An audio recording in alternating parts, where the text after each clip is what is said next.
Hello, it's Lisa again from my backyard. Hello, I hope you're doing well. Today I want to talk a little bit about channeling and what that is like. And the interesting thing I have found about channeling, for me, it comes very naturally. So it's hard for me to say what it's like for other people, and I think it's really different for each person's experience.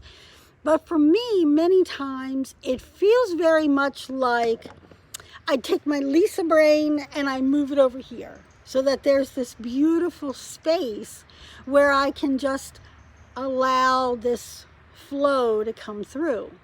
And in my other office, I had a rocking chair.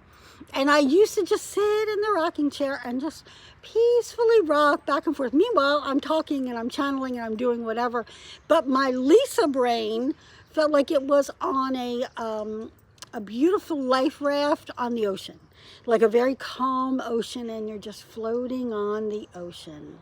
And so as I was allowing that to roll through me, I was getting this like dose of high vibrational energy, but also kind of a little break, like a little, I don't know, just a little kind of cool chill moment.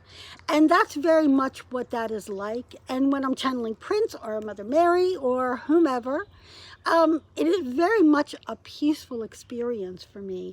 And it is, I almost feel like it lifts me up and it allows me to just take a little bit of a break from my brain noise, because my brain's always going. I used to tell people at my other job that I am never lonely. I'm not. I'm never lonely because there's a party going on in my head all the time. I think that's an only child. I was an only child, and my dad was very sick most of my childhood. He had type 1 diabetes, and he went blind when I was 6 months old, and he had both legs amputated, God bless him, when I was 10, and he died when I was 15. And so my dad was very sick much of my childhood, and so I was kind of left to my own devices, and I read a lot. Like, I was a voracious reader. And so I just kind of lived in my head. And it was a very comfortable place for me, which is probably how all of this came about, just lived in my head. And so I'm never lonely. And this allows my brain to just stop worrying for a minute and just chill. It's a beautiful chill period. And yet it's so cool. The part about being a conscious channel, and I think I've talked about this before, but the part about being a conscious channel is that I'm never far away. I don't give over my entire being to any other divine being. I'm always there and present. And when I do sessions for my clients, and I go in and out of that space, I always tell them, okay, this is Lisa speaking. This is me. I always say, this is me, or this is your guides, or this is Prince, or whatever. I will always let them know what vibration that's coming from. And sometimes it's really to share a physical feeling. And I mentioned that on that Mother Mary and Mary Magdalene video, where I got teary-eyed as I was bringing through their message. Prince gets like that sometimes when his heart gets especially warmed by the information he's given, or somebody sharing how they feel about working with him or his legacy or whatever.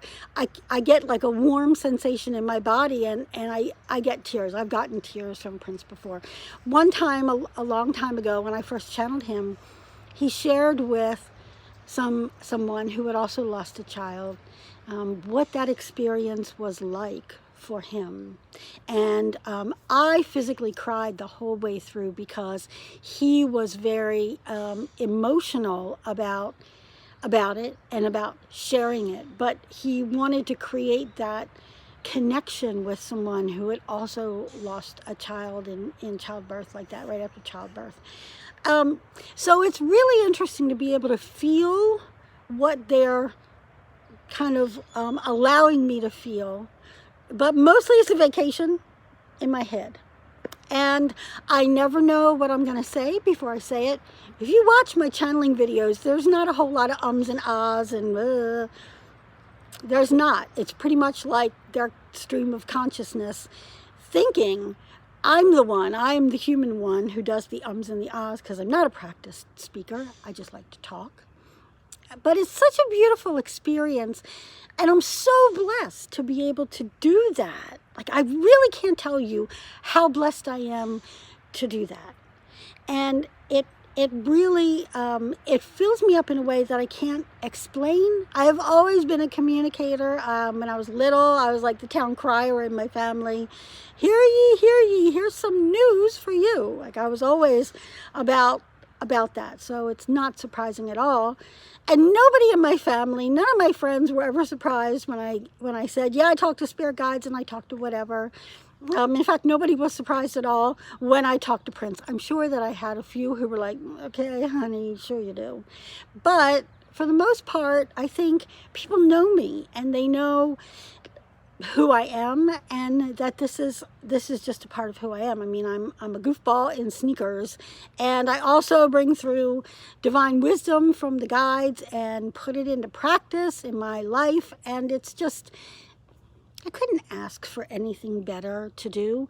That question that people always say, if you made $1 million, what would you do? I would totally be doing the same thing, except by the water, with a really hot pool boy bringing me drinks and munchies and whatever, right? Let's see, who would I have? John Hamm can come. He's not a pool boy type, but he can come if he wants to. But anyway, I would do the same thing. I would do this work as long as I live. The rest of my life, I would happily be a channel for divine wisdom, for Prince, for Metatron, for whomever my vibration and my work allows me to connect with. It's my joy. So if you've never had a channeled reading, I highly encourage you to get one. They're very interesting. They're very helpful. You can talk to your guides and teachers. You can have a bunch of people roll in and talk to you and give you different perspectives. A lot of people really like to connect with their guides and teachers in spirit, which I don't blame them. And your guides, know you best. They know you best. And so they're always right there to kind of help and support you. All right, that's it for me. I'm out until Friday, and I'll see you later. Bye from my backyard. My husband mowed the lawn. And where did my dogs go? Oh yeah, can you see my dog back there? I don't know if you can see. There, that's Brogan. That's my dog, Brogan. I have 2 dogs, Brogan and PJ. And Brogan is a human in a dog suit. And PJ is a dog in a dog suit. She's the doggiest dog in the world. All right, that's it. I'm out. I'll see you later. Bye.